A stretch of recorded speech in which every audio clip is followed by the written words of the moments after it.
Welcome back to Bardic Sleep Stories.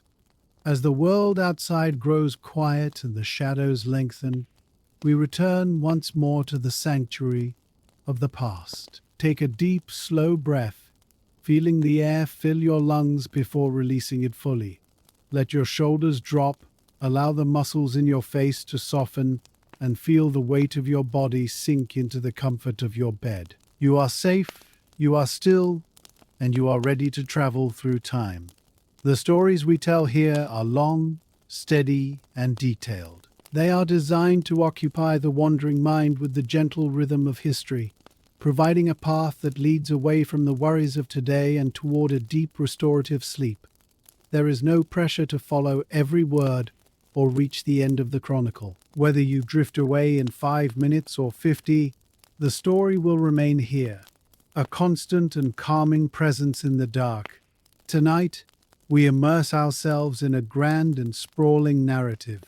We shall set aside the haste of the modern age to observe the slow turning of the wheel of power, focusing on the textures of life, the echoes of ancient stone, and the quiet legacy of those who came before us. Our journey this evening leads us into the heart of a vast and storied heritage. We begin our exhaustive exploration of the Lighthouse Keeper. We find ourselves standing at the very edge of the world, on a jagged promontory of black basalt that juts out into the churning expanse of the Atlantic Ocean. The year is 1885. It is a night of profound elemental fury. A gale is blowing from the northeast, driving rain that stings like gravel against the granite walls of the tower. The sky is a void of heavy, bruising clouds extinguishing the moon and the stars, leaving the ocean in a state of chaotic, invisible turmoil. Yet, rising from this bed of darkness is a single, defiant cylinder of stone. It stands 120 feet tall, a tapering monument to human engineering and stubbornness.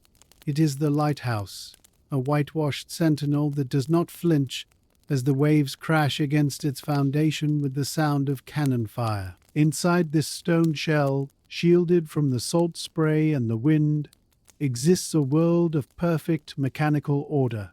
It is a world of polished brass, trimmed wicks, and silence, governed by the solitary figure who tends the light. The architecture of this tower is a testament to the obsession with stability.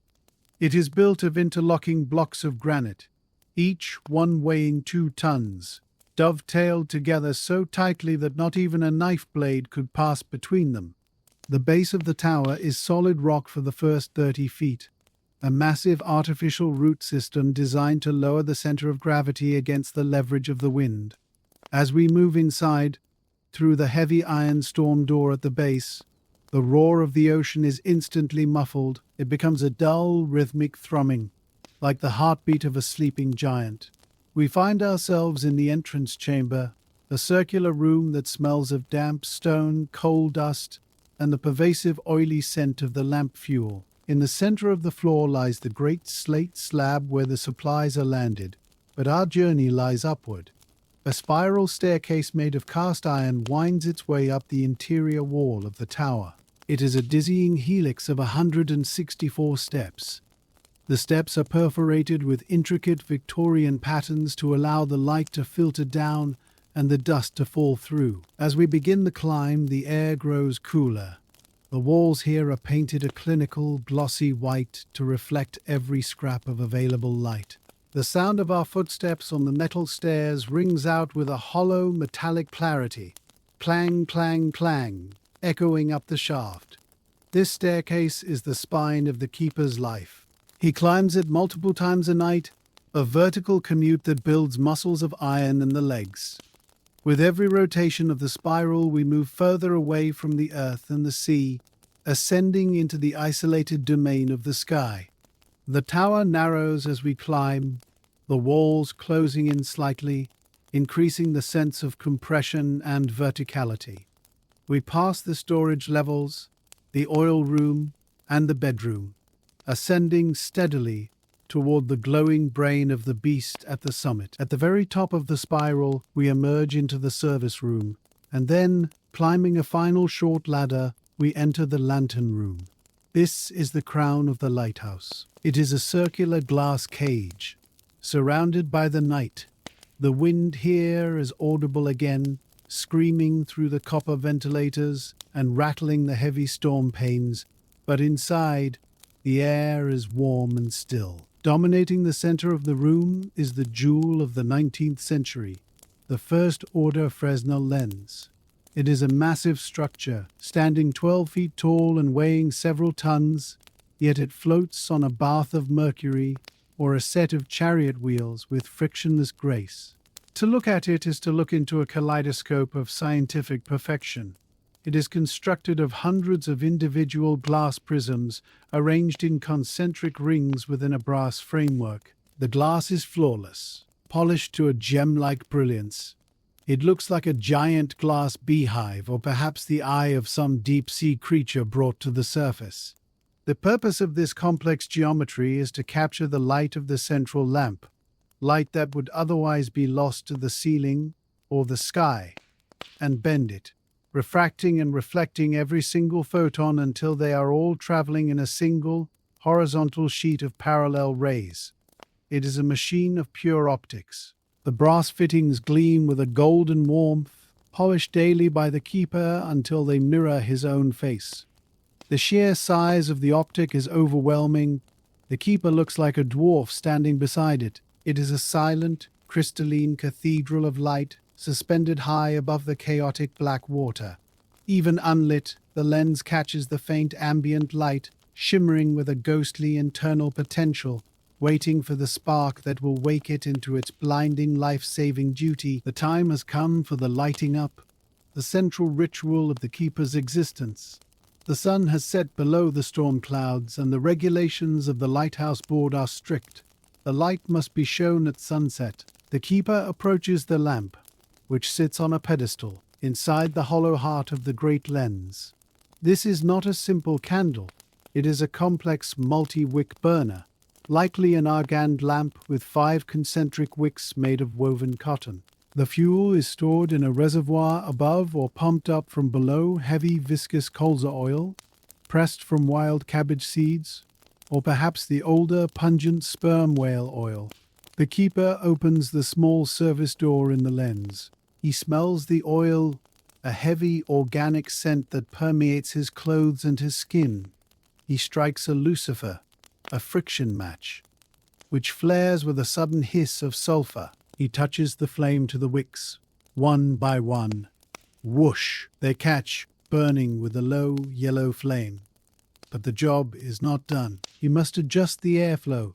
He places the glass chimney over the flames. The draft created by the chimney sucks the air upwards, feeding the fire, turning the yellow flames into a brilliant, intense white light. He turns the brass control knobs, raising the wicks millimeter by millimeter, seeking the perfect height where the flame is brightest but does not smoke. If it smokes, a soot will coat the precious lens, a dereliction of duty.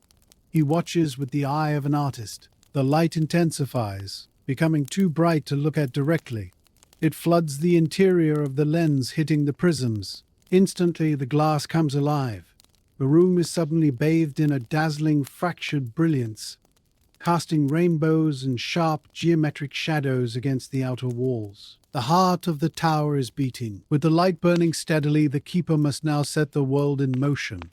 This is a flashing light, designed to send a specific signature to the ships at sea, perhaps one flash every 15 seconds. To achieve this, the entire massive lens structure must rotate around the stationary lamp. The keeper moves to the side of the pedestal and engages the clockwork mechanism. This is a robust machine of brass gears, steel cables, and heavy iron weights that hang down the center of the tower's central column, much like the weights of a grandfather clock. He inserts a heavy iron crank handle into the winding drum. He begins to wind. Click-clack, click-clack. It is heavy work, lifting hundreds of pounds of iron up the shaft. His breath comes in a steady rhythm with the turning of the crank. When the weights are fully wound, he releases the brake. Slowly, imperceptibly at first, the giant glass beehive begins to turn. There is a low, rhythmic sound, the tick-tock of the escapement and the hum of the rollers. As the lens rotates, the giant bullseyes, the magnifying centers of the prism panels, sweep around the lamp.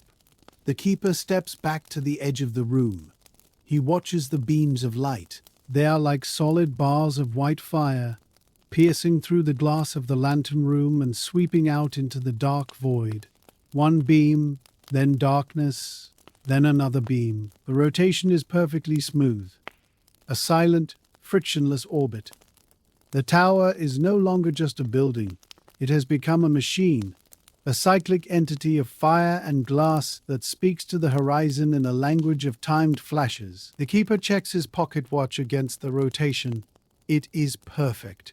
The night watch has officially begun. With the great machine set in motion, the keeper steps out onto the narrow iron balcony that circles the exterior of the lantern room, bracing himself against the gale. The transition from the warm, silent sanctuary of the lens to the exposed fury of the Atlantic is instantaneous and violent. The wind hits him like a physical blow, tearing at his heavy woolen coat and stealing the breath from his lungs. The rain is driving horizontally, stinging his face with icy needles. He grips the cold, wet railing with white-knuckled hands, squinting into the abyss. From this vantage point, 120 feet above the sea, the power of the lighthouse becomes visible in a new way. Above his head, the rotating beams of light slice through the darkness like the spokes of a titanic wheel.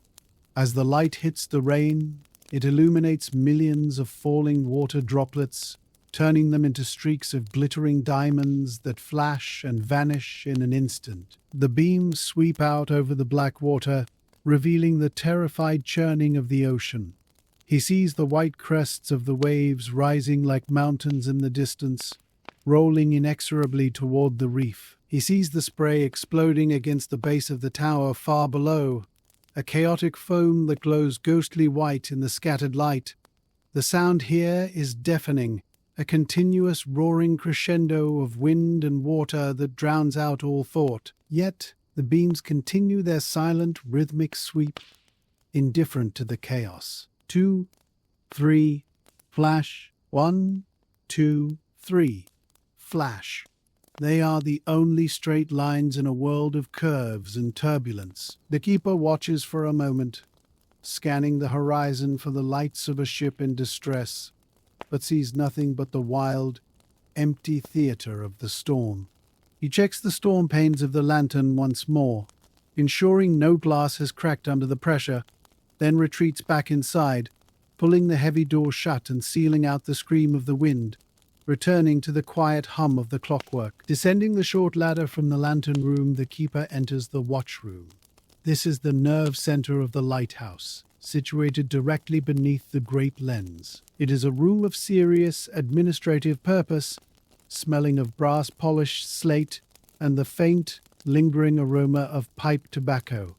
Here, the walls are lined with curved cupboards made of teak, fitted perfectly to the circular geometry of the tower. A brass clock on the wall ticks with a loud, authoritative rhythm, marking the seconds of the shift. In the center of the room stands a small, sloping desk, and upon it lies the keeper's log. This book is the official memory of the station. The keeper approaches the desk, wiping the rain from his hands with a rag before picking up the dip pen. He dips the nib into the inkwell, scratch, tap, and begins to write. His handwriting is copperplate, neat and disciplined, a stark contrast to the wildness outside. He records the hour. He records the barometric pressure, tapping the glass of the barometer on the wall to check the trend. Falling, he writes. He records the wind direction northeast, and the force, hurricane. He notes the visibility, estimating the distance based on how far the beam penetrates the murk. Pour, he inscribes. He notes the consumption of oil and the condition of the wicks. This ritual of recording is vital. It imposes order on the shapeless night. It connects this solitary tower to the great bureaucracy of the Lighthouse Board in the capital city far away. Every drop of oil and every shift of the wind is accounted for.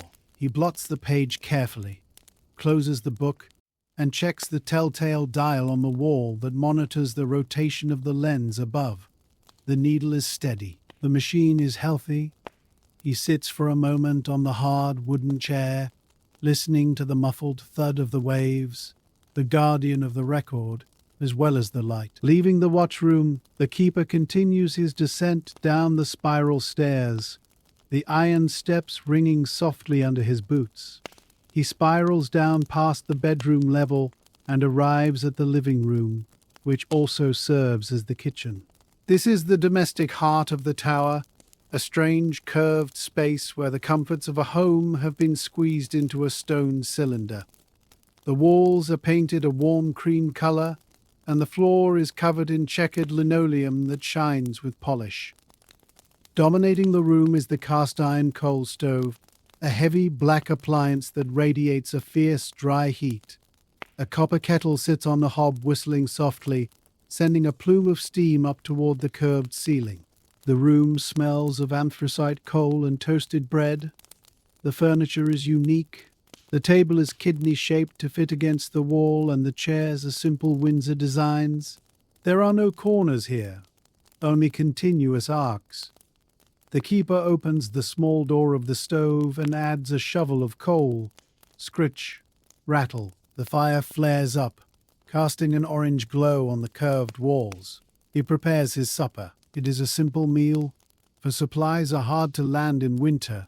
He cuts a slice of salted beef and places it in a pan with some rehydrated dried peas. As he cooks, the storm feels further away here, insulated by thicker walls and the domestic normalcy of the stove. He pours a mug of strong, dark tea, the china clinking against the table. He sits and eats, his plate resting on the curved table. Even here the sea is present. If he places his hand on the wall, he can feel the stone vibrating, a subtle tremor transmitted from the foundation rocks 100 feet below, a constant reminder that his home is merely a stone straw stuck in the throat of the ocean. As the night deepens, the acoustic character of the tower shifts. In the living room, with the kettle silent and the meal finished, the keeper becomes attuned to the symphony of the storm attacking his fortress. The lighthouse is not a silent monolith. It sings under pressure. The wind does not just blow past it, it wraps around the cylinder, creating a phenomenon known as vortex shedding. This causes the air to shudder, creating a low-frequency vibration that hums in the chest, a deep resonant thrum that varies in pitch with the gust speed. Then there is the water. When a particularly massive wave strikes the rock foundation, the impact travels up the granite blocks like a shockwave. It sounds like a heavy, dull hammer blow striking the earth. Thud. The crockery on the dresser rattles in its wooden fiddles. The water in the kettle ripples. Following the impact, there is a hissing sound, like 1,000 snakes, as the spray is thrown up the entire height of the tower and lashes against the glass of the small windows. It is the sound of immense weight colliding with immense resistance. The keeper knows these sounds as intimately as a sailor knows the creaks of his ship. He can tell the difference between the slap of a wave crest and the solid impact of green water. He knows that the shuddering is good. It means the tower is absorbing the energy, flexing microscopically rather than cracking. He sits in his chair, reading a worn book by the light of a small oil lamp, ignoring the violence outside. He is the calm center of the vortex, enclosed in a stone womb that was engineered to endure exactly this kind of punishment. Trusting in the mathematics of the arch and the strength of the dovetail joint, a clock on the wall chimes the hour. It is time to ascend again. The keeper leaves the warmth of the kitchen and climbs back up the 164 steps, his legs moving with the automatic rhythm of years of service. He returns to the lantern room. The air here is hot and smells strongly of hot oil and brass. He approaches the central lamp. The light is still blindingly bright, but his trained eye spots a flaw. One of the 5 concentric wicks has developed a mushroom, a small carbon deposit on the burning edge caused by the charred cotton. This causes the flame to fork and smoke, which will dim the light and soot the lens. He must perform the delicate operation of trimming while the lamp is still burning. He puts on a pair of smoked glass spectacles to protect his eyes from the glare. He opens the small service door of the lens again. The heat hits him, intense and dry. He takes a specialized tool, a long brass rod with a small cutting lever at the end. With the steadiness of a surgeon, he reaches into the heart of the fire. He locates the carbon imperfection on the wick. Snip. The crust of carbon falls away. He turns the winding key, raising the wick a fraction of an inch to present a fresh surface to the flame. The fork in the fire disappears. The flame unifies again, becoming a solid, perfect cylinder of white incandescence. The light output jumps perceptibly. He closes the door and checks the flue, ensuring the draft is drawing the smoke away perfectly. It is a moment of deep professional satisfaction. He has tended the creature. He has restored the purity of the beam. The great eye of the tower is clear once more, sweeping the dark with renewed intensity, casting its warning unbroken across the miles of storm-tossed sea. Descending further down the iron spiral, we arrive at a chamber that serves as the circulatory system of the lighthouse, the oil room.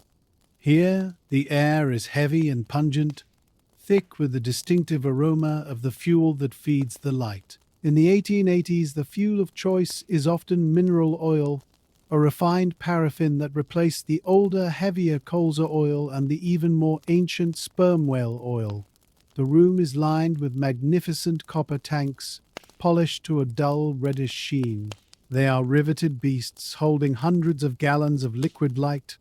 The keeper checks the level in the service tank, a smaller reservoir that feeds the lamp room above. It is low. He must perform the labor of the transfer. He takes a heavy brass hand pump attached to the wall. He connects the hose. He begins to pump. Clank hiss, clank hiss. It is a rhythmic, muscular motion.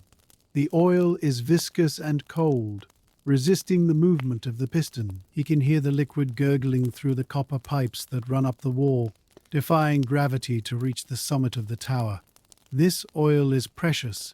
It is meticulously accounted for in the logbooks, measured to the gill. As he pumps, the smell intensifies, a hydrocarbon scent that coats the back of the throat. It is the smell of industrial reliability. He watches the glass gauge on the service tank slowly rise. The oil is a golden yellow fluid, clear and pure. It is the lifeblood of the station.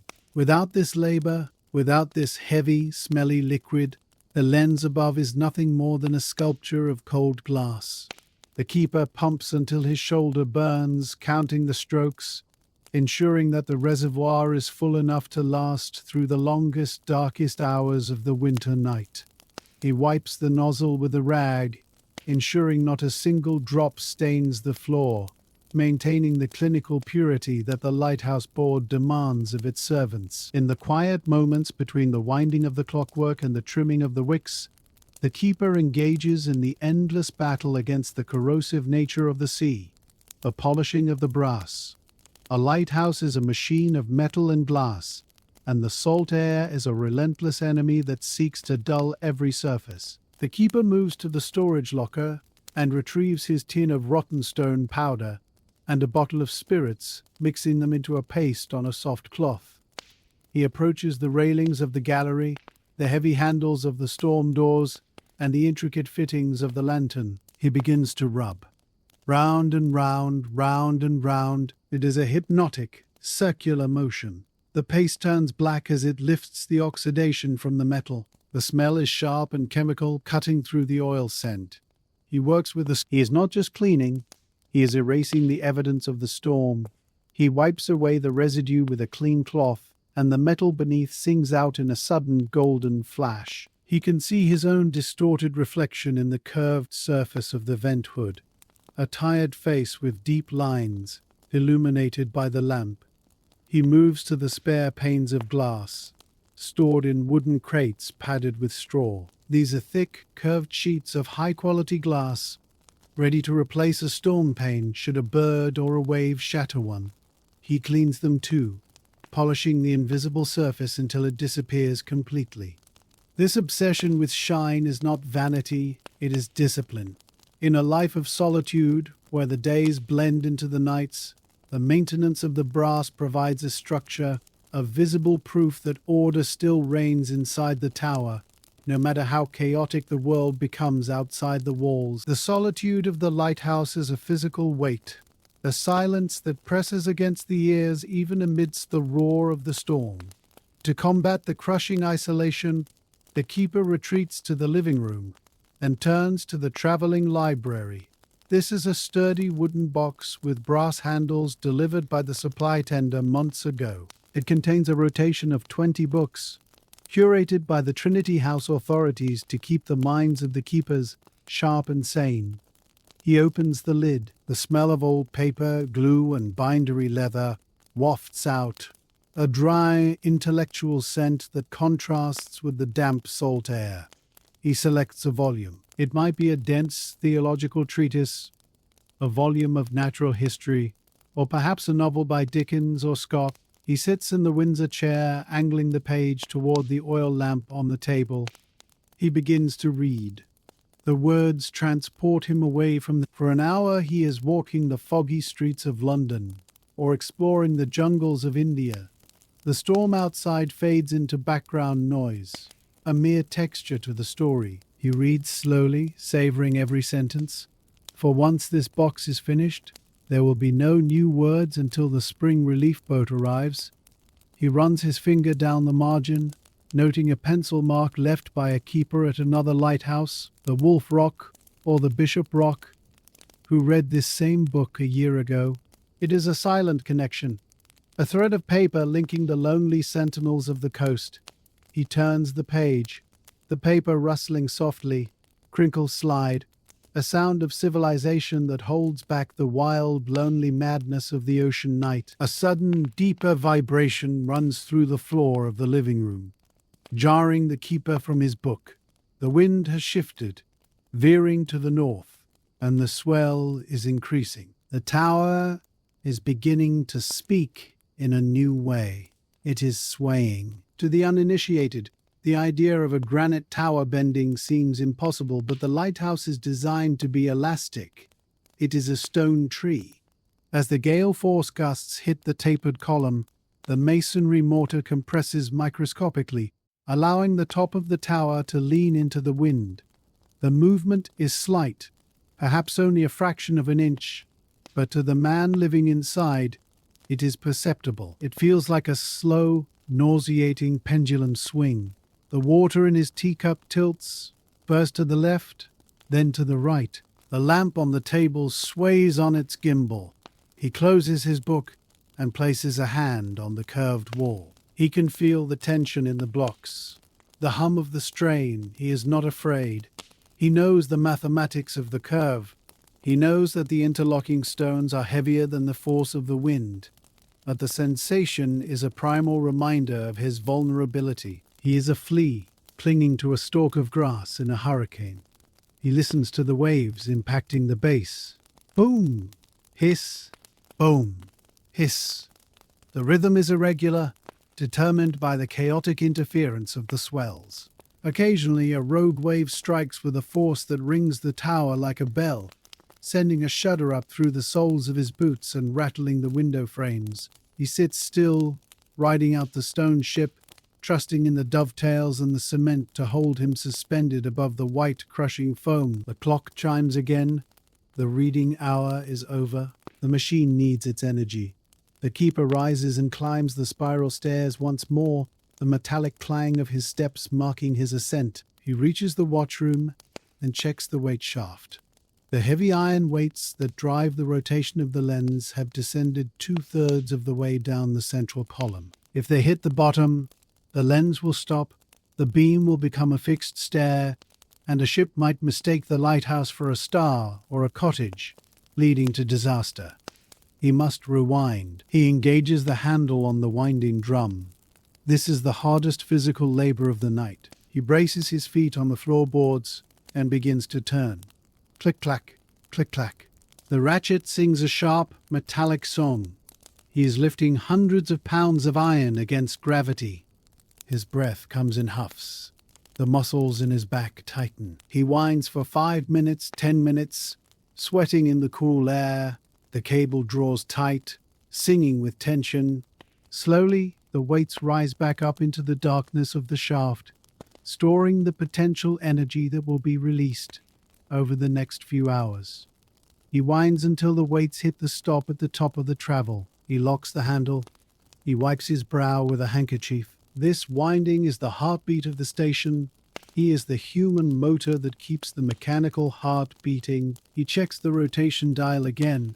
The lens continues its smooth, frictionless sweep overhead, unaware of the effort required to sustain it. The beam flashes on. The keeper leans against the wall, catching his breath, feeling the satisfaction of a duty discharged. The cycle reset for another span of the long, stormy night. High in the lantern room, a subtle battle is being waged between the elements of fire and ice, a conflict that requires the keeper's constant vigilance. The central lamp, burning with the intensity of a furnace, generates a tremendous amount of heat. This heat rises, filling the glass dome with a tropical warmth that stands in stark contrast to the freezing gale whipping against the exterior.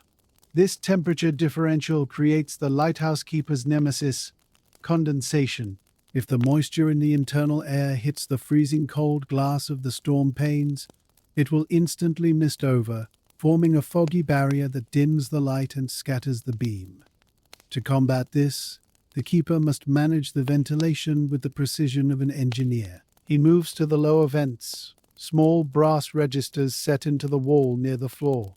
He adjusts them by a fraction of an inch, creak, slide, allowing a controlled stream of cold, fresh air to enter. This air is drawn upwards by the draft of the chimney, washing over the inside of the glass and keeping it dry. But if he opens them too much, the flame will flicker. Too little, and the glass will sweat. He takes a long pole with a linen cloth wrapped around the end, the wipe stick. He moves around the circumference of the room, reaching up to the high panes. He wipes the glass with long, sweeping strokes. Swish, swish, the linen squeaks against the surface. He is wiping away the breath of the tower. As the glass clears, the beam punches through with renewed clarity, slicing into the dark. He checks the copper cowl on the roof, listening to the wind whistling through the baffles. The airflow must be perfect, a delicate equilibrium that keeps the glass transparent and the fire steady, maintaining the invisible interface between the sanctuary of light and the chaos of the storm. As the keeper works in the lantern, he becomes aware of a soft, irregular percussion against the glass. Thud, tap, flutter. It is a sound that evokes a pang of melancholy in the heart of the solitary watchman. The lighthouse, with its brilliant, piercing beam, is a beacon for ships, but it is a confusing siren song for the creatures of the air. Migratory birds, disoriented by the storm and the impenetrable darkness, are drawn inextricably toward the light.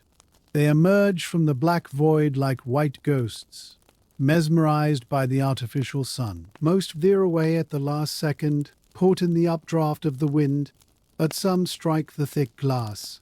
The keeper pauses his work and looks closely at the pane.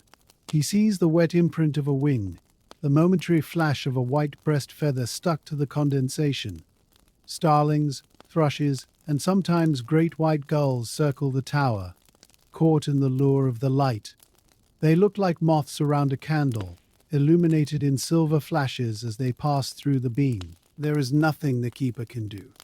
He cannot dim the light to save them, for the safety of the sailors takes precedence. He witnesses this tragic biological phenomenon with a stoic resignation.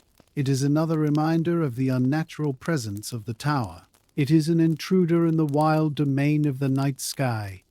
In the morning, he knows he will have to go out onto the gallery and sweep the feathered fallen into the sea, a grim chore that is part of the morning ritual. But for now, he simply watches the white shapes dancing in the gale, silent travelers caught in the gravitational pull of the great glass optic. Leaving the mesmerizing tragedy of the birds, the keeper descends once more to the service room to attend to the maintenance of his equipment. A lighthouse is a self-contained universe. If a part breaks, there is no hardware store to run to. The The keeper must be a blacksmith, a glazier, and a clockmaker all in one.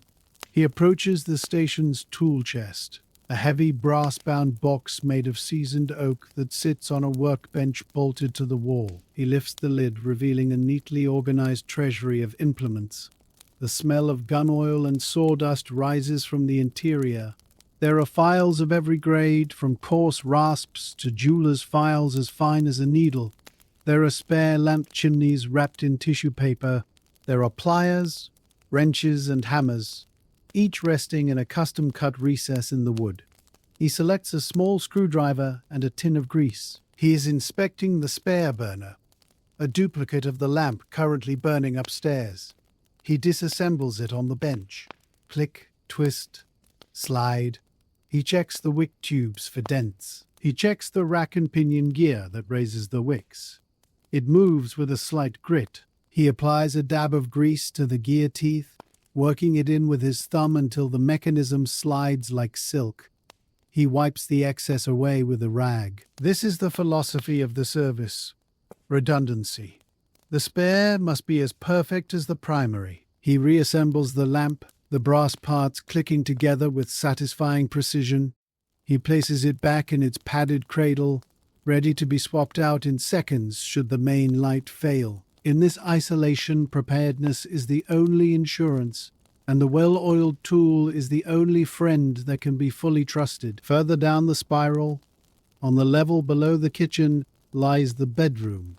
This chamber is the most intimate space in the vertical world of the tower. It is designed for rest, yet shaped entirely by the curvature of the walls. The bunks are not freestanding beds. They are wooden recesses built directly into the cabinetry that lines the room. They are curved to match the arc of the tower, meaning the sleeper must lie in a slight crescent shape.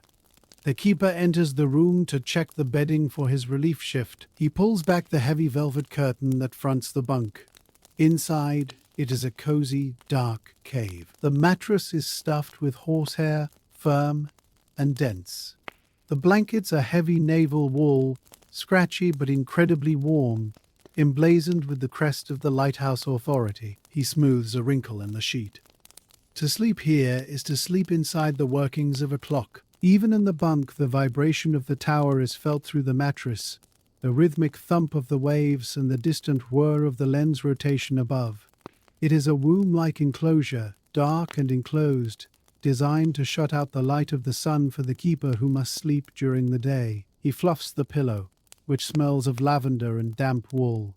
On a small shelf inside the bunk sits a personal memento, perhaps a daguerreotype of a wife on the mainland, or a small wooden carving. This tiny wooden niche is the only place in the tower where the keeper is not a servant of the light, but simply a man.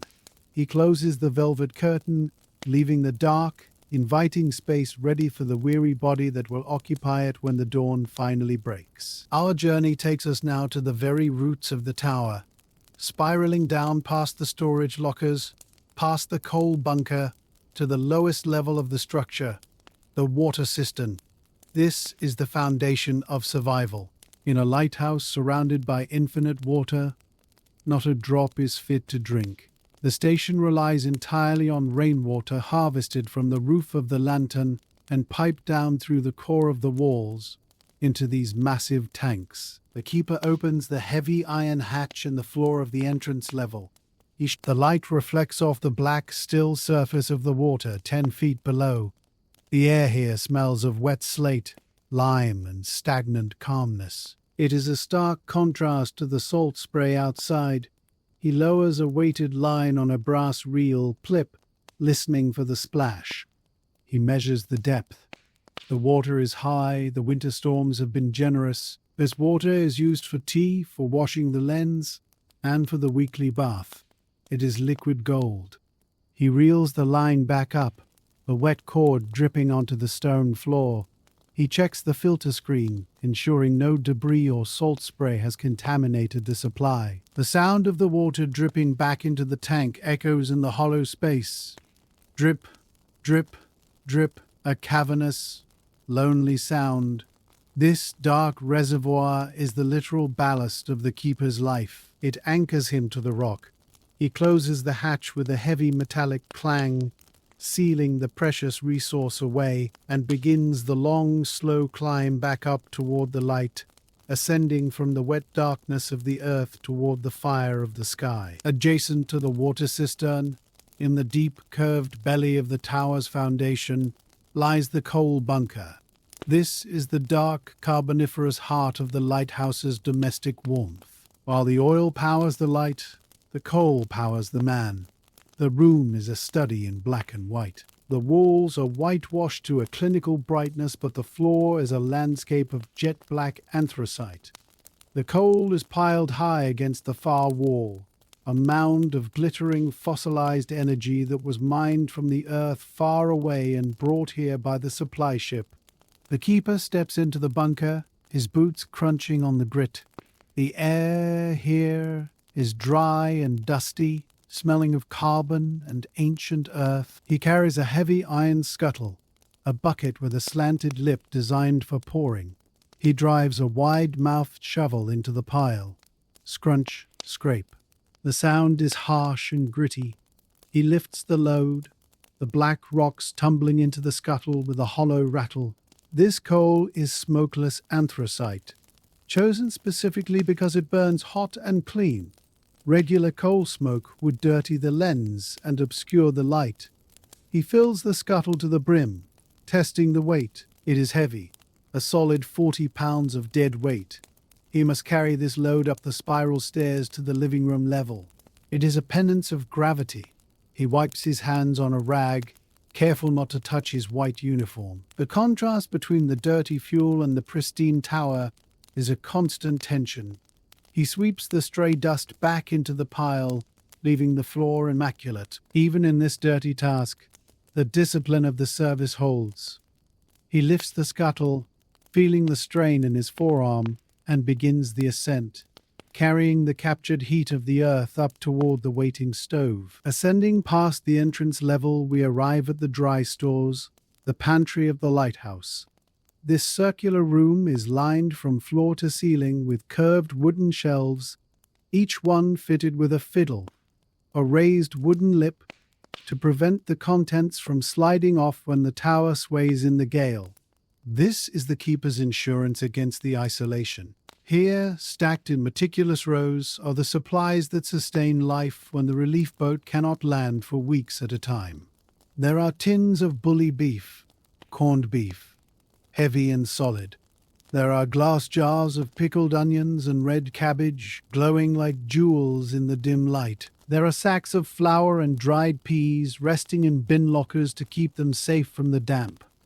The smell in this room is a mixture of cardboard, vinegar, and dry grain. It is the scent of preservation. The keeper runs his hand along the row of ship's biscuits, the infamous hardtack. They are as hard as tiles, baked to last for years. He checks the inventory list tacked to the door. Every tin is counted.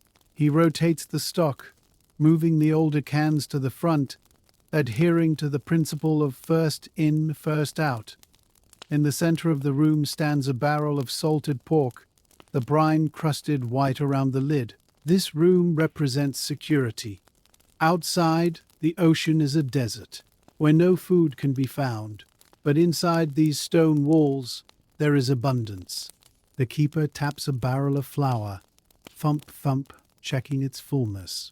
The hollow sound is reassuring. It tells him that the siege of the winter can continue for another month, and he will not starve. He is self-sufficient, a king in a castle of canned goods, waiting out the blockade of the waves. Back in the warmth of the living room, the coal scuttle deposited by the stove, the keeper settles into a period of active rest. The lighthouse keeper is never truly idle. His hands must always be busy. He takes a bundle of rough hemp rope from a locker and sits in the Windsor chair. He is making a Turk's head mat. This is a traditional nautical craft, a complex knotwork that forms a durable, woven pad. He works the stiff, hairy rope with calloused fingers, twist, loop. The rope smells of tar and plant fiber, a raw, organic scent. He follows a pattern that is etched into his muscle memory. He is weaving a flat, circular mat that will serve as a doormat for the lantern room, to catch the grit from his boots before he steps onto the polished brass floor. The rhythm of the work is soothing. The rope rubs against itself with a dry, rasping sound. Shh, whip, shh, whip. He uses a fid, a tapered wooden spike, to pry open the tight weave and pass the end of the rope through. It requires strength and dexterity. The intricate geometry of the knot grows under his hands, a perfect, symmetrical flower of rope. This knotwork is a form of meditation.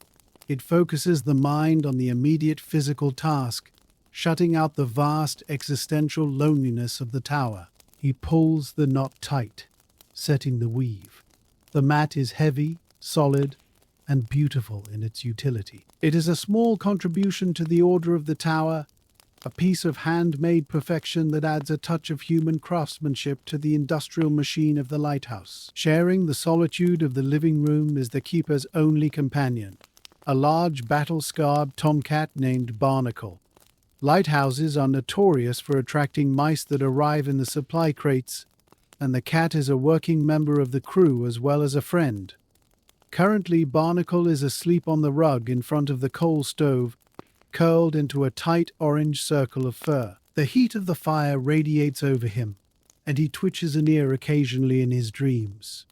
To the keeper, the presence of the cat is a vital psychological anchor. In a world of cold stone, hard iron, and relentless water, the cat represents softness and warmth. The keeper reaches down and strokes the cat's flank. The fur is deep and soft. Barnacle stretches, extending his claws for a moment, and lets out a low, rumbling purr. Purr, purr, purr. The sound is incredibly grounding. It vibrates against the keeper's hand. It is a sound of pure content. The cat does not care about the storm. He cares only for the heat of the stove and the prospect of a scrap of corned beef. Watching the cat sleep, the keeper feels a sense of vicarious comfort. It humanizes the space. The lighthouse is not just a machine, it is a home. The cat lifts his head, blinks one green eye at the keeper, yawns with a flash of pink tongue, and goes back to sleep. The keeper smiles. It is a small, quiet moment of connection between two living things huddled together in a stone chimney above the sea. The keeper glances at the clock. It is time for the hourly check. He rises from the chair, leaving the sleeping cat, and begins the climb. The ascent is automatic now, a trance-like repetition of steps. He reaches the lantern room and steps out onto the gallery railing once more. The storm has shifted its character. The rain has stopped, but the swell has grown larger. Immense rolling mountains of black water that march out of the darkness.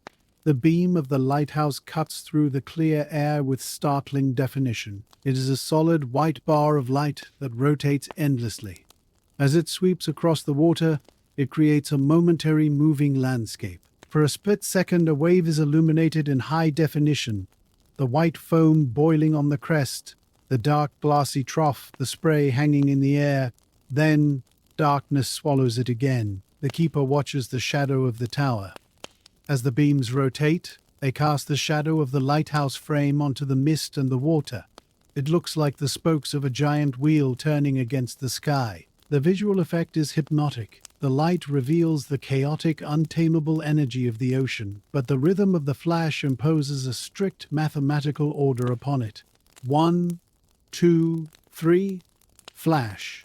The ocean is wild, but the light is disciplined. The keeper feels a surge of pride.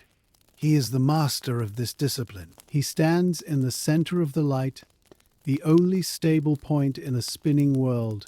He checks the wind vane on the roof. It is holding steady. He breathes in the cold, salt-laden air, filling his lungs with the raw power of the Atlantic, before turning back to the warm brass and glass sanctuary of the lens. Inside the lantern room, the keeper turns his attention to the glass prisms of the Fresnel lens itself. Even though the light is burning, the maintenance of the optic is a continuous obsession. He takes a piece of soft chamois leather, kept specifically for this purpose in a velvet-lined box. He cannot use water or rough cloth here. The glass is too precious. He breathes gently on a lower prism ring, huff, creating a momentary patch of fog on the glass. Then, with a circular, delicate motion, he polishes it. The glass is warm to the touch, heated by the central lamp. As he wipes, the light from the lamp catches the ridges of the prisms, breaking into tiny, localized rainbows that dance across his white uniform. He is tending to a masterpiece of physics. Each prism is ground to a precise angle calculated to bend the light by a specific degree. He moves around the structure, checking the bullseyes, the central magnifying lenses. He looks for any speck of dust, any smear of oil, any tiny mothwing that might have found its way inside. To leave a smudge on the lens is to steal light from the sailor. The keeper treats the glass with the reverence a priest might show to an altar. It is not just glass, it is the amplifier of safety. He uses a small camel hair brush to dust the brass framework that holds the prisms in place. The silence of the room is broken only by the soft swish of the brush and the hum of the rotation. The light pouring through the glass is so intense it feels almost solid, a physical presence that fills the room with a vibrating energy. He circles the lamp, a satellite orbiting a star, ensuring that the transmission of photons remains absolute, unhindered by the smallest imperfection of the material world. Beneath the pedestal of the lens, visible through the glass panels of the machinery case, lies the clockwork engine that drives the rotation. It is a mesmerizing display of mechanical logic. The keeper kneels to inspect the governor, the device that regulates the speed of the turn. It consists of two heavy brass balls attached to a spinning vertical shaft. As the shaft spins, centrifugal force pushes the balls outward. If the mechanism spins too fast, the balls rise and rub against a friction ring, slowing it down. If it spins too slowly, they drop, releasing the brake. It is a self-correcting system, a feedback loop of brass and gravity. The keeper watches the balls spinning, whir, whir, whir. They form a blur of gold in the lamplight. He takes a long spouted oil can filled with fine porpoise oil, a lubricant that does not thicken in the cold. He places a single drop on the main bearing. Drip. The oil spreads instantly, a thin, shimmering film that reduces the friction to near zero. The sound of the machine changes slightly, becoming smoother, quieter. He listens to the escapement, the ticking heart of the clock. Tick-tock, tick-tock. It is a slow, deliberate rhythm, slower than a grandfather clock, heavy with the weight of the iron driving weights dangling in the shaft below. This machine knows nothing of the storm outside. It knows only the laws of physics and the passage of seconds. The keeper watches the gears mesh, the teeth engaging and releasing with perfect synchronicity. It is a comfort to him.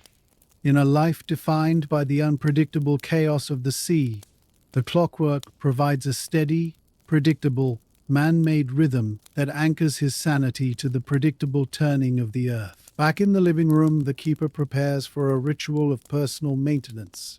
Even in the complete isolation of the tower, where no other human eye will see him for weeks, he maintains the standards of a civilized man. He places a small copper bowl on the stove to heat water. When it steams, he pours it into a ceramic shaving mug. He takes his shaving brush, made of badger hair, and swirls it in a cake of hard soap. Swish, swirl, lather. The foam rises, thick and white, smelling of tallow and lavender. He applies the warm lather to his face, softening the grey stubble on his chin. He picks up his straight razor, a blade of Sheffield steel with a handle of bone. He strops it on a leather belt hanging by the mirror. Shh, whip, aligning the microscopic edge. He leans into the small mirror on the wall. The reflection is dim, lit only by the oil lamp, but he knows the contours of his face by heart. He begins to shave. Scrape. The sound is loud in the quiet room. He works with slow, deliberate strokes. He stretches the skin of his neck. He is careful. A slip here would be disastrous with no doctor for miles. This act is not about vanity. It is about discipline. To let oneself go, to become unkempt and wild, is the first step toward the lighthouse madness. By shaving, by keeping his uniform pressed, by polishing his buttons, he maintains a boundary between himself and the wild nature that surrounds him. He wipes the razor on a towel, rinses his face with the cool water, and pats it dry. He feels renewed. The smooth skin is a tactile reminder that he is a man of the service, a representative of order standing firm on the edge of the chaotic world. The character of the night undergoes a profound transformation. The wind, which has been howling for hours, suddenly drops. The rattling of the windows ceases. The sea, though still heaving with the memory of the gale, grows quieter. But this silence is not a relief. It is a warning. A bank of sea fog, thick and cold, is rolling in from the Atlantic. It swallows the horizon first, then the reef, and finally the tower itself. The world outside the window disappears. The view turns from black to a milky, opaque grey. The keeper rushes up to the lantern room. The effect of the fog on the light is immediate and claustrophobic. The brilliant beams which moments ago were piercing the dark for 20 miles are now trapped. The light strikes the water droplets suspended in the air and scatters. The beams become solid, luminous cones looking like white swords wrapped in cotton wool. The light reflects back into the lantern room, dazzling the keeper with a blinding, diffuse glare. He can no longer see the water. He can no longer see the gallery railing. He is floating in a white void. The silence is absolute and heavy. The fog dampens the sound of the waves, muffling them to a distant whisper. This is the most dangerous weather of all. In the storm, a ship can see the light. In the fog, the light is blind. The tower feels smaller, the walls closer. The condensation on the glass increases rapidly, the windows running with water. The keeper wipes the panes frantically, but it is no use. The obstruction is not on the glass, but in the air itself. The lighthouse has been rendered mute by the atmosphere. The visual signal is broken. It is time to switch to the auditory defense. With the light smothered by the fog, the keeper must activate the secondary defense system, the fog signal. He dons his heavy coat and steps out onto the gallery. The air is wet and freezing, clinging to his skin like a cold sweat. He cannot see the ground. He is standing on a metal platform suspended in a white cloud. Attached to the railing is the mechanism for the fog bell. It is a massive bronze bell, weighing half a ton, green with verdigris. Beside it is a clockwork striker, a heavy iron hammer driven by a separate set of weights. The keeper disengages the lock. He gives the flywheel a spin to start the momentum. Clankware. The gears engage. The hammer draws back, held by a cam storing potential energy. Then it releases. Clang. The sound is colossal. It is not just a noise, it is a physical impact. The vibration travels through the iron railing, through the soles of the keeper's boots, and into his chest. It is a mournful, resonant note, a low E-flat that hangs in the heavy air. The sound waves possess the energy to punch through the fog where the light cannot. Clang. It strikes once every 30 seconds. The keeper listens, counting the interval. The bell rings out, a lonely, defiant voice calling into the white emptiness. He checks the tension on the striker cable. He will have to wind this machine too, adding to his labor. He retreats inside the lantern room, closing the door, but the sound follows him. Bong, bong. The bell becomes the new heartbeat of the tower, a slow, metallic pulse that will drive away sleep and silence for as long as the fog holds. The keeper settles in for a noisy night, the guardian of the bell as well as the lamp, ringing his warning into the blind white void. The operation of the fog bell changes the physical reality of the tower completely. Unlike the silent, frictionless rotation of the lens, the bell is a creature of violence and impact. The machinery that drives it is not the delicate brass clockwork of the light, but a brute engine of heavy iron gears and steel cables. The keeper stands in the gallery doorway watching the mechanism work. The large cam wheel turns slowly, creak, groan, lifting the heavy iron hammer against the pull of gravity. It reaches the apex of its arc, pausing for a fraction of a second in a state of suspended potential energy. Then, the cam slips. The hammer falls. Clang. The sound is not just heard, it is felt. It hits the chest with a concussive thud. It travels through the soles of the keeper's boots, vibrating the bones of his legs. It resonates through the granite blocks of the tower, shaking the dust from the crevices between the stones. Inside the lantern room, the glass panes buzz in their frames with sympathetic vibration. The keeper must endure this sonic assault once every 30 seconds. It is a rhythmic torture that makes conversation impossible and thought difficult. Yet there is a comfort in the brutality of the sound. It is a defiant shout into the white void. The fog attempts to muffle the world, to hide the reef and the rock, but the bell refuses to be silenced. It punches a hole through the damp air, sending its low-frequency warning rolling over the waves for miles. The keeper checks the cable drum of the striker. The heavy weights that drive this hammer descend much faster than the lens weights. He will have to wind this machine every hour, adding a grueling layer of physical labor to his night. He watches the hammer fall again, clang, and nods, satisfied that the voice of the tower is strong, a brazen throat shouting survival into the blinding grey mist. Seeking a respite from the relentless percussion of the bell, the keeper retreats down the spiral stairs to the kitchen level. The stone mass of the tower absorbs much of the noise here, reducing the sharp clang to a dull, rhythmic thud that feels like the heartbeat of a large animal. It is time for a stimulant. The keeper cannot risk falling asleep, especially with the fog blinding the light. He approaches the wall-mounted coffee grinder, a box of polished wood with a cast-iron handle and a ceramic hopper. He pours a measure of coffee beans into the funnel. These are a luxury, likely a blend of mocha and java, prized for their strength. He begins to turn the handle. Crunch, grind, crackle. The sound is dry and domestic, a stark contrast to the wet machinery outside. The aroma of the shattered beans releases instantly, filling the small, curved room with a rich, roasted scent that overpowers the smell of the coal smoke and the oil. He empties the drawer of the grinder, dumping the dark powder into a pot. He pours boiling water from the kettle over the grounds. Hiss, bubble. He sets the pot on the edge of the stove to steep. He waits, watching the steam rise and curl in the draught. He pours the liquid into a heavy ceramic mug. It is black as tar and hot enough to scald. He takes a sip.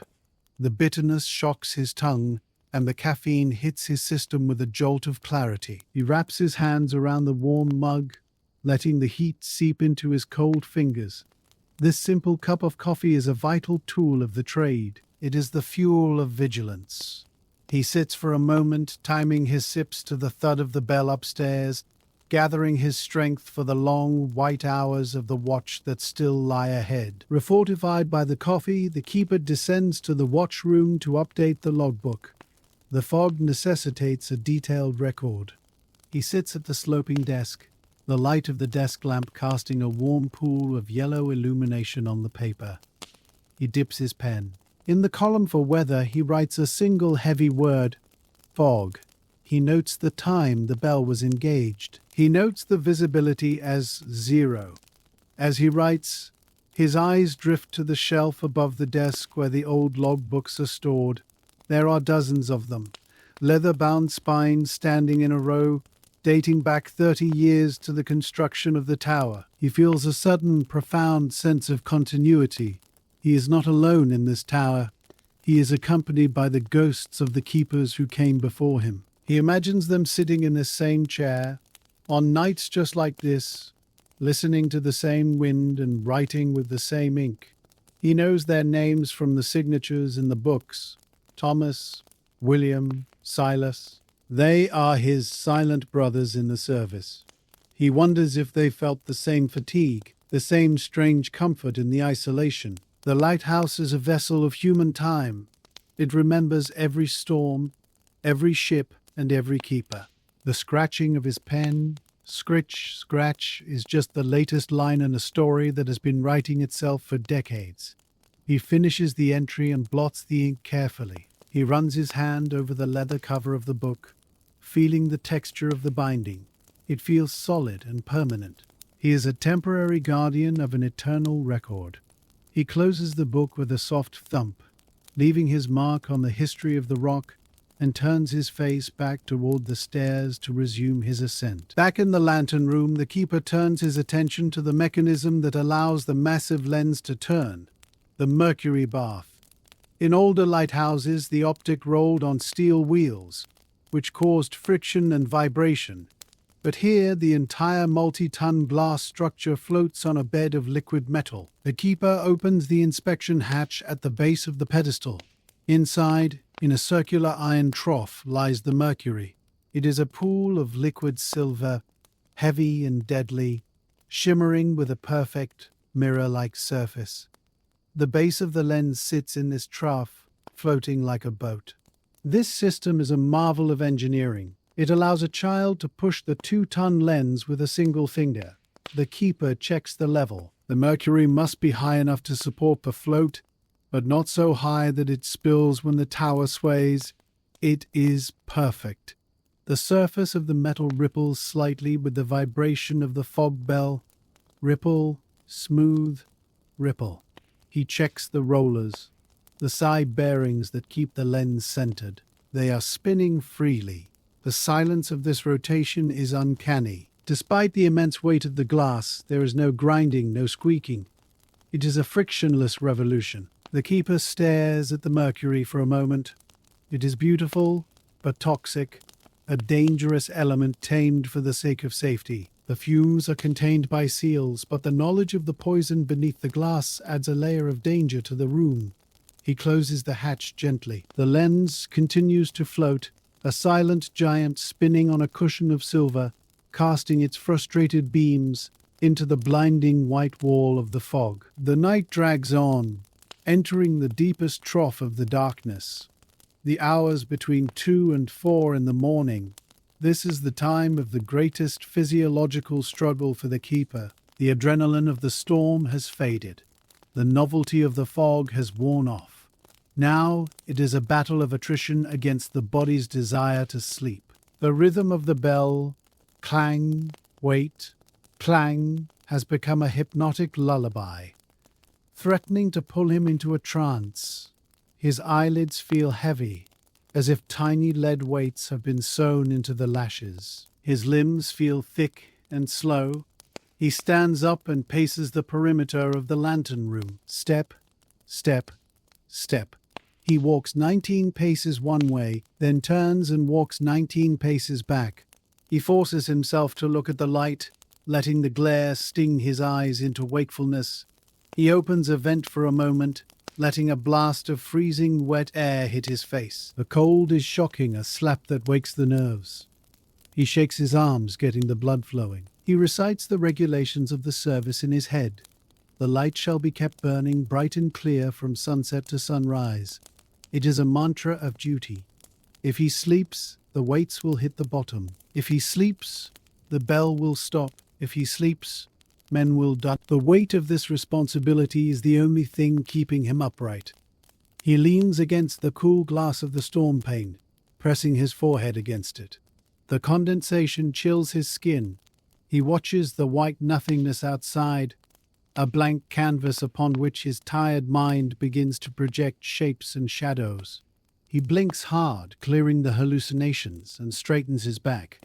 He is the keeper. He does not sleep. He waits. Standing on the gallery in the crushing density of the fog, the keeper becomes aware of the strange acoustic properties of the white void. The fog does not just block light, it bends and distorts sound, creating aural hallucinations that play tricks on the tired mind.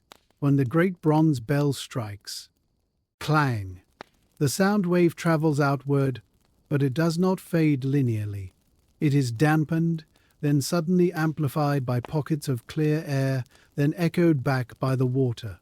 Sometimes it sounds as if the bell is ringing from the ocean itself, a phantom tolling rising from the deep. There are zones of silence where the sound skips entirely, leaving a ship in a perilous quiet, followed by zones where the noise is deafening. The keeper listens intently, trying to decipher the true landscape of the night through these false echoes. He hears the slap of water against the rock, but it sounds distant and muffled, as if coming from inside a cotton bale. He hears the cry of a gull, but it is disembodied, a spectral screech with no origin. This auditory dislocation is disorienting. He clutches the cold, wet railing, grounding himself in the tactile reality of the iron. He is the anchor. The tower is the only fixed point in a shifting, treacherous world of damp grey vapor. He leans out, straining his ears, listening for the one sound he dreads above all others, the thump hiss of a ship's steam engine or the frantic ringing of a vessel's bell answering his own. But there is nothing, only the rhythmic, metallic assault of his own machinery and the soft, wet silence of the suffocating mist. He is shouting into a pillow, and the only answer is the damp echo of his own voice returning to him, stripped of its power by the heavy, indifferent atmosphere. To combat the sensory deprivation of the fog, the keeper retreats inside and turns his attention to the service cabinet, a small mahogany cupboard built into the wall of the watchroom. It contains the polished brass implements of his trade, and tonight he takes them out and lays them on a velvet cloth spread across the desk. They are heavy, machined pieces of brass, perforated with dozens of tiny holes for the air to pass through. They are cold and smell of old polish. He takes a magnifying glass and examines the apertures. Over time, the heat of the flame can warp the metal or clog the holes with microscopic soot particles. He takes a fine needle, no thicker than a human hair, and gently probes each hole. Click, click, click. It is a task of infinite patience and microscopic precision. He is like a jeweler inspecting a diamond. The brass gleams under the lamplight, a warm golden contrast to the grey misery outside. This focus on the minute details is a survival mechanism. By shrinking his world down to the diameter of a needlepoint, he blocks out the vast, overwhelming emptiness of the fog. He polishes the threads of the nozzle with a drop of oil on his fingertip, feeling the smooth ridges of the metal. He reassembles the unit, screwing the parts together until they seat with a perfect, airtight fit. There is a profound satisfaction in this mechanical perfection. In a world of fluid chaos where wind and water and fog obey no rules, the brass nozzle is a small, perfect universe of order, ready to do its duty when the fire is lit. The keeper decides to descend to the paint locker, located on a lower level of the tower, to escape the relentless noise of the bell for a moment. This room is a sensory capsule of a different kind. As soon as he opens the door, he is hit by the thick, resinous scent of linseed oil, white lead, and turpentine. It is the smell of maintenance, the smell of the lighthouse's skin. The room is stacked with heavy kegs of paint, red for the lead primer, white for the exterior, and green for the interior ironwork. There are brushes of all sizes hanging from hooks, their bristles cleaned and wrapped in paper to keep their shape. The keeper checks the inventory. He taps the side of a drum of paraffin oil used for cleaning. He inspects the stack of storm glass putty, a dense grey compound used to seal the lantern panes. He picks up a lump of it, rolling it between his thumb and forefinger. It is stiff and cold, smelling of chalk and oil. He kneads it until the warmth of his hand makes it pliable. This room represents the endless cycle of renewal. The salt air eats the tower, and the keeper rebuilds it, coat by coat, layer by layer.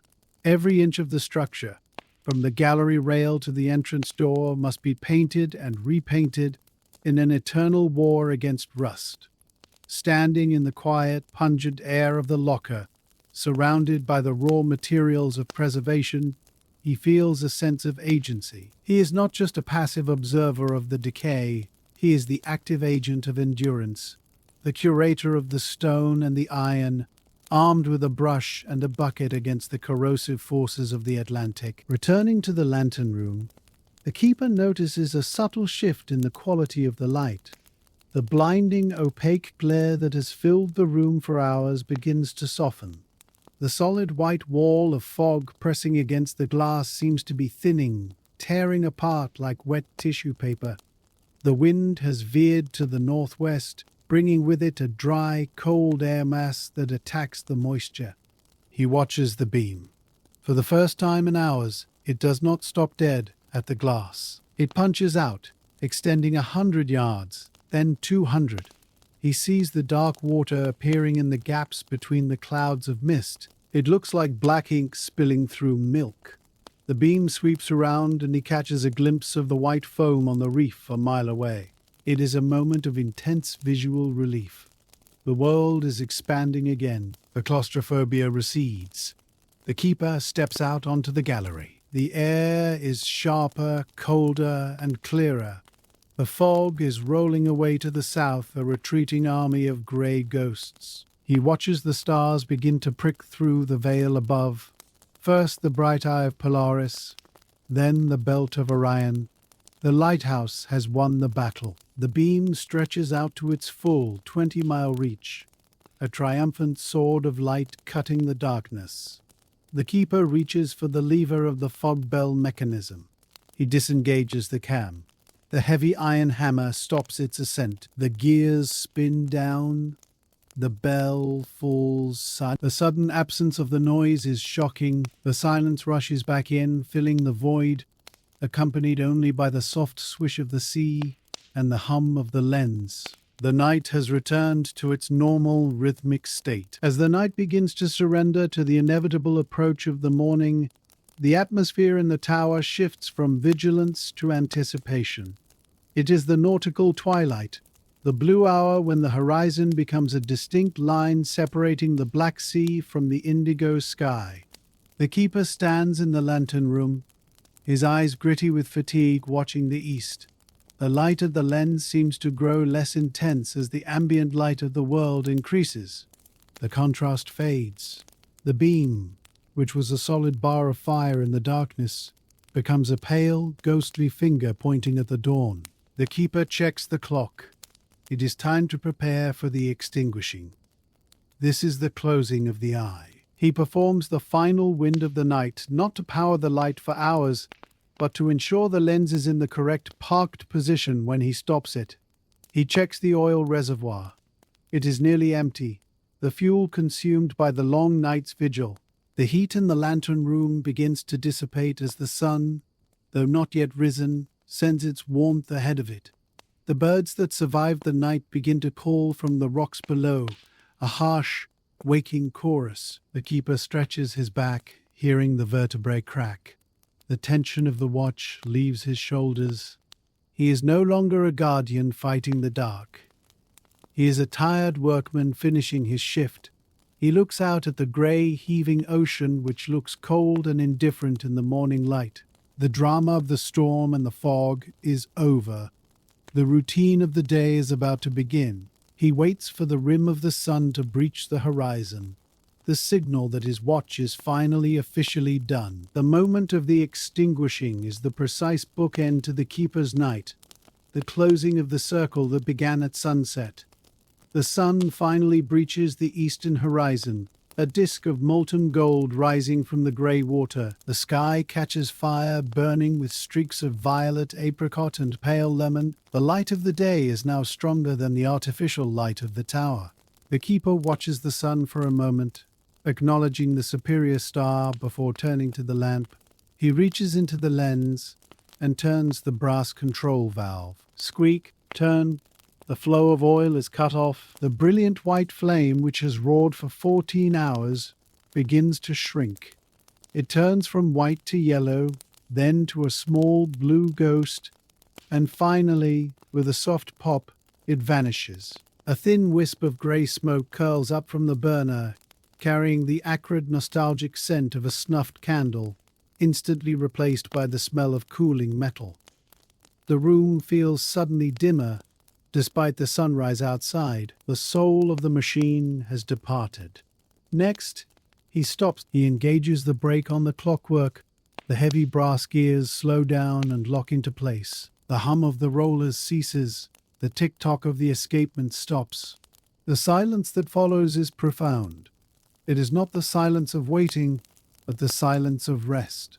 The massive glass beehive stands motionless, a dormant sculpture of crystal and brass. The beams of light that swept the ocean all night are retracted, folded back into the glass, waiting for the dark to call them out again. The keeper wipes a smudge of soot from the chimney, his movements slow and reverent. The watch is ended. The tower has survived another rotation of the earth, and the responsibility for the safety of the seas is now handed back to the sun. With the lamp extinguished, the keeper must perform a vital protective ritual known as hooding the lens. The Fresnel optic is a masterpiece of light amplification, but in the daytime this property becomes a danger. If the unfiltered sun were to strike the prisms, the lens would act as a giant burning glass, focusing the solar rays into a point of intense heat that could melt the burner or set the tower on fire. To prevent this, the keeper retrieves the lens covers, heavy, tailored sheets of unbleached linen or canvas. He climbs a small stepladder to reach the top of the optic. He drapes the fabric over the glass, unfolding it carefully. Flap, rustle, slide. He works his way around the circumference, buttoning the covers into place. The sparkling jewel-like glass is hidden away. Swaddled in the dull beige cloth, the room transforms. The dazzling play of rainbows and reflections is gone, replaced by a soft, muted light filtering through the fabric. It looks like a piece of furniture in a house that has been closed up for the winter. The keeper checks the sun blinds on the windows of the lantern room, pulling them down to further shield the interior. The temperature in the room begins to drop as the heat of the lamp dissipates. The metal contracts with tiny tink and click sounds. The keeper runs his hand over the canvas, smoothing a wrinkle. This act of covering the lens is a gesture of care, tucking the machine in for its daily sleep. It is safe now, protected from the very light it mimics, resting in the cool, dim shade of the linen until the evening ritual begins the cycle anew. Stepping out onto the gallery for the morning inspection, the keeper enters a world that has been scrubbed clean by the storm.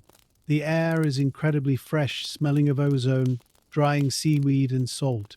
The sky is a piercing, hard blue, innocent of the violence of the night, but the evidence of the struggle remains. The glass of the lantern room is coated in a thick, white crust of dried salt spray, which must be removed before it etches the surface. The keeper brings a bucket of fresh water and a leather chamois. He begins to wash the panes. Splash, squeak, wipe. The water runs down the glass, dissolving the white rime, revealing the clear horizon. As he works, he attends to the grim duty of the morning, collecting the feathered fallen. He moves around the metal grating of the gallery floor, picking up the small, broken bodies of the birds that struck the tower during the night. He handles them with a gentle respect. A starling, iridescent feathers gleaming in the sun. A storm petrel, smelling of the deep ocean. He does not throw them into the sea immediately. He often notes their species in a separate journal, a small contribution to natural history. Then he commits them to the deep, tossing them over the railing. They fall silently, tiny specks against the massive granite blocks, vanishing into the white foam of the surf below. It is a moment of somber reflection on the cost of the light. The tower saves the sailors, but it claims the birds. The keeper finishes his cleaning, wringing out the chamois with a spray of water. The glass is sparkling now, invisible again, ready for the next watch. He takes one last look at the horizon where the smoke of a steamer is just visible, safe on its course, and turns back inside. The descent down the spiral stairs in the daylight feels different than the climb in the dark. The sun streams through the porthole windows, casting oval pools of light on the white walls and the iron steps. The shadows are sharp and defined. The keeper's footsteps, clang, clang, clang, sound lighter, descending toward rest. He reaches the kitchen level. The room is bright and cheerful.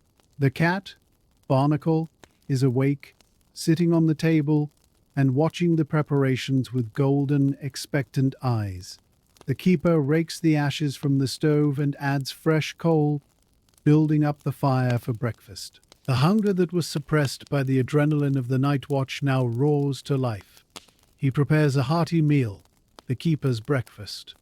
He slices thick rashers of bacon and places them in a heavy cast-iron skillet. Sizzle, spit, pop.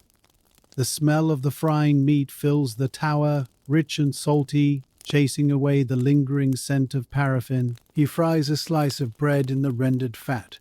He cracks an egg, the yolk bright orange. He eats at the curved table, looking out the window at the sparkling sea.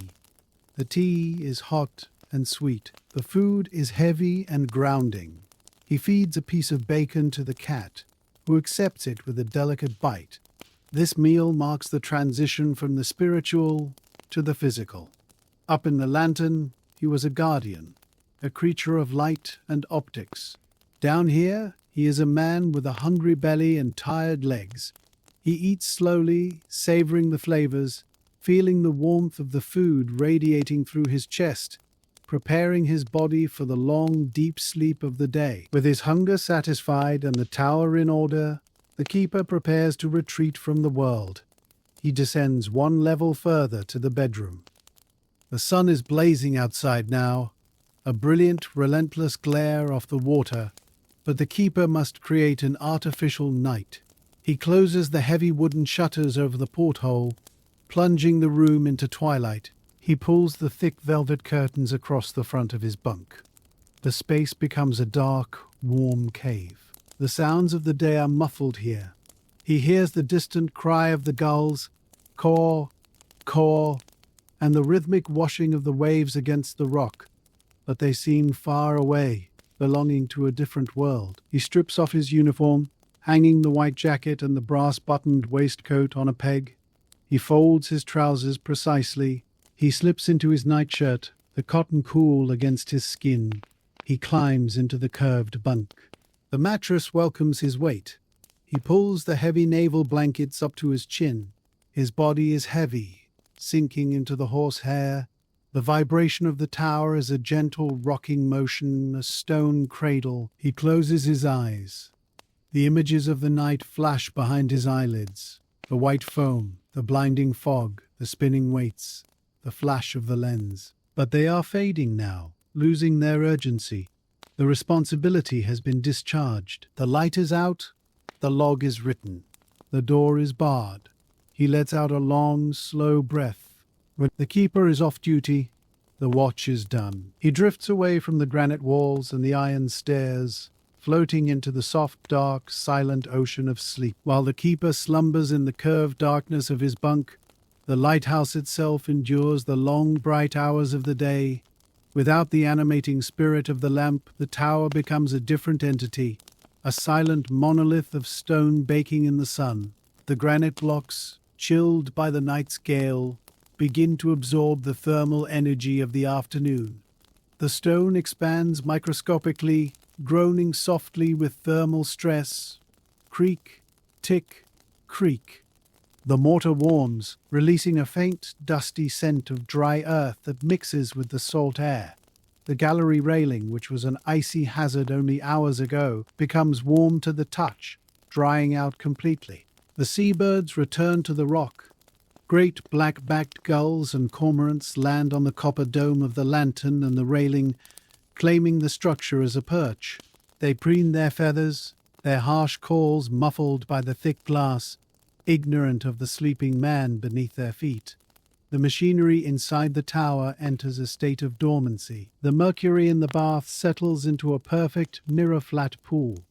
The clockwork gears, motionless now, gleam in the shafts of sunlight that pierce the sun blinds. Dust motes dance in these beams, moving in slow, Brownian motion, undisturbed by the draught of the lamp. The tower is like a great beast resting its lungs between breaths. It stands, stoic and white against the blue sky, a vertical marker in a horizontal world, holding its potential energy in reserve. It is a time of passive existence, where the building simply is, accepting the warmth of the sun and the guano of the birds with the same indifferent endurance with which it accepted the violence of the storm. The keeper's biological clock, tuned by years of service to the rhythm of the tides and the sun, wakes him in the late afternoon. There is no alarm clock. He simply surfaces from the deep ocean of sleep as the angle of the light shifts. He opens his eyes in the dim twilight of the bunk. For a moment there is a profound disorientation. The silence of the tower is heavy. Is it morning? Is it evening? Then the memory of the shift returns. He stretches his limbs, feeling the stiffness in his calves from the hundreds of steps climbed the night before. He pushes back the velvet curtain. The cabin is filled with a soft golden light filtering through the edges of the shutters. He swings his legs out of the bunk, his bare feet touching the linoleum. It is warm now. The tower has held the heat of the day. He stands and moves to the wash basin, splashing tepid water on his face to chase away the remnants of dreams. He dresses slowly, putting on comfortable day clothes, a heavy woolen sweater and canvas trousers. The urgency of the night is gone. His movements are languid. He walks up to the kitchen level. The cat Barnacle greets him with a sleepy chirp from the windowsill, stretching a leg. The keeper opens the heavy wooden door to the gallery to let in the air. The sound of the ocean floods in, not the roaring monster of the night, but a rhythmic, gentle lapping of the swell against the rocks. The air is sweet and mild. He breathes it in deeply, purging the stale air of the bunk room from his lungs. It is a moment of quiet transition, the morning of his day beginning as the rest of the world prepares for evening, a solitary man falling into step with his own unique time zone. In the quiet hours before the sunset rituals begin, the keeper engages in a pursuit that requires the utmost stillness, the crafting of a ship in a bottle. He sits at the kidney-shaped table in the living room, the afternoon light illuminating his workspace. Before him lies a glass bottle, likely an empty gin or vinegar vessel, cleaned until it sparkles. Beside it is a tiny, delicate hull carved from a scrap of pine. He is building a miniature clipper ship. He holds a pair of long, slender forceps and a piece of wire. He is working on the rigging. The ropes are made of sewing thread, thin as spider silk. He dips the end of a thread into a droplet of glue. Dab. He guides it with the forceps to the tiny mast. His hand must be perfectly steady. If he trembles, the glue will smear, ruining hours of work. He holds his breath. Touch, hold, release. The thread sets. This hobby is a mirror of his life. It is an attempt to capture a wild, ocean-going thing and enclose it within glass, just as the light is enclosed within the lens. He smells the sharp scent of the adhesive and the dry aroma of the wood shavings.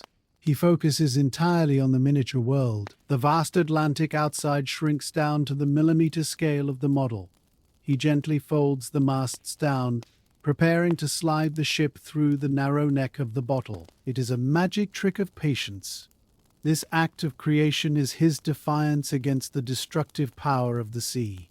The ocean breaks ships. He builds them. He is the master of this small glass universe, imposing order and beauty on chaos, one tiny knot at a time. Abandoning his model for a moment, the keeper steps out onto the gallery with his brass telescope. The afternoon is clear, and visibility is perfect. He extends the tubes of the telescope, click, and rests it on the railing. He scans the horizon. He is looking for the passing. Far out to the east, on the very edge of the world, he spots a smudge of smoke. He focuses the lens. It is a steamer, a transatlantic liner, perhaps bound for New York or Liverpool. He can see the tiny black hull, the red funnels, and the white wake trailing behind it. He imagines the hundreds of people on board, the dining saloons with crystal chandeliers, the orchestras playing, the noise of conversation. They are a floating city passing his solitary rock. He watches them traverse his field of view. They are unaware of him. save perhaps for the officer on the bridge noting the lighthouse as a navigational fix. He feels a strange, distant connection to them. He is the milestone on their journey, the silent witness to their passage. He does not wave. They are too far away to see a single man. He simply watches, a solitary anthropologist observing the migration of the human species. The ship moves on, sliding over the curve of the earth, eventually dissolving into the haze. He collapses the telescope with a sharp snap. The ocean is empty again, the silence returns. He is not lonely, exactly. He is alone. There is a difference. He is the guardian of the empty space, the custodian of the horizon, and the ship was just a fleeting visitor in his domain of blue and grey. The sun begins its descent, turning the sky into a palette of bruised purples and deep oranges. The golden hour arrives, bathing the lighthouse in a warm amber light that makes the white paint glow against the darkening sea. The shadow of the tower stretches out across the water, a long, dark finger pointing toward the coming night. The keeper feels the familiar pull of duty. The leisure of the afternoon is over. The internal clock chimes. It is time to prepare the machine. He goes to the kitchen and puts the kettle on for his pre-watch tea. He puts on his uniform jacket, buttoning the brass buttons one by one. Snap, snap, snap. He checks his pocket watch. It is wound and accurate. He gathers his tools, the lucifer matches, the trimming scissors, the polishing cloth. He climbs the stairs, his boots ringing on the iron. Clang, clang, clang. The sound is different now. It is the sound of purpose. He reaches the lantern room. It is cool and dim under the canvas covers. He removes the sun blinds, letting the twilight flood in. He climbs the ladder and unbuttons the lens hood. He folds the linen sheets carefully, stowing them in the locker. The great glass optic is revealed, gleaming in the dying light, hungry for fire. He checks the oil reservoir one last time. He checks the wicks. Everything is ready. He stands by the window, watching the sun dip below the horizon, waiting for the precise moment when the rim of the fire vanishes, signaling the start of his watch. The cycle is complete. The day is done. The night belongs to him. The sun slips below the rim of the ocean, extinguishing the fire of the day, and in that precise second of twilight, the keeper acts to kindle the fire of the night. He strikes the match, a sharp sulphurous hiss, and touches it to the concentric wicks. The flame jumps to life, yellow and eager. He lowers the glass chimney, and the draught catches the fire, pulling it up into a brilliant, steady cone of white light. He engages the clockwork. The heavy weights begin their slow the gears mesh. The great glass beehive of the lens begins to turn. Click. The transition is seamless. As the natural light fades from the sky, the artificial light takes its place, gaining strength with every passing minute of the deepening dusk. The keeper steps back to the edge of the room to watch the first beams of the evening sweep out. They are faint at first, pale ghosts against the grey twilight, but as the purple of the sky deepens to black, they become solid bars of diamond brilliance. The looming begins, the light reflecting off the moisture in the air, creating a halo that can be seen for miles. The tower is awake. The silent, spinning eye opens to the dark. The keeper feels the familiar settling of the routine, the anxiety of the day, the glare of the sun, the noise of the gulls. All of it falls away. There is only the hum of the machine, the smell of the oil, and the rhythmic flash that marks the pulse of the night. He is back in his element, the solitary pilot of a stationary ship, steering the light through the currents of the dark. Tonight, unlike the previous night of fury, the ocean is in a mood of profound, glassy calm. The storm has passed completely, leaving behind a sea that looks like polished obsidian. There is no wind to rattle the panes. The silence in the lantern room is absolute, save for the ticking of the clock. The keeper steps out onto the gallery. The air is still and cold. He looks down at the water. The reflection of the lighthouse beam travels across the surface of the sea, a long, sweeping arm of light that caresses the black waves. It reveals nothing but calm water, rising and falling with a slow, deep breath. The sky is a dome of infinite clarity, dusted with more stars than the mind can comprehend. The Milky Way is a river of spilled milk arching directly overhead. The lighthouse seems to be floating in space, suspended between the stars above and the reflection of the stars below. The keeper leans on the railing, mesmerized by the peace. It is a flat calm, a rare and beautiful state where the violence of the ocean is suspended. The rhythmic washing of the water against the base of the tower is a soft, shushing sound. Hush, hush, hush. It is a lullaby. The isolation feels different tonight. It is not a siege, but a privilege. He is the only human being in the world witnessing this specific angle of the universe. The solitude expands his spirit rather than crushing it. He feels a kinship with the silence, standing guard over the sleeping ocean, a silent monk in a tower of glass and stone. Gazing out into the darkness, the keeper's mind turns to the invisible web of connection that links him to the rest of the world. He knows that 30 miles to the north, on a jagged cape, another keeper is winding his clockwork. 20 miles to the south, on a floating lightship, a crew is trimming their wicks. They are the chain of lights, a string of pearls lining the edge of the continent, each one overlapping with the next to ensure that no ship is ever left in the dark. He imagines the captains on the bridges of the passing ships. They see his flash. 1, 2, 3, and they check their charts. They know exactly where they are because he is here. He does not know their names, and they do not know his, but there is a profound trust between them. He is the fixed point in their moving world. He thinks of the cargo they carry: tea from India, cotton from the Americas, letters from lovers, timber for houses. The economy of the world relies on this beam of light. He is a small cog in a massive machine of commerce and safety, but he is an essential cog. This knowledge gives his boredom a sense of nobility. The winding of the weight, the polishing of the brass, the wiping of the glass, it is not just drudgery. It is a service to humanity. He watches a tiny speck of light on the horizon, a ship's masthead light, winking as it dips behind the swell. He nods to it in the darkness. "Pass safely," he whispers. The light is burning. The hours of the mid-watch drift by in a haze of meditative routine.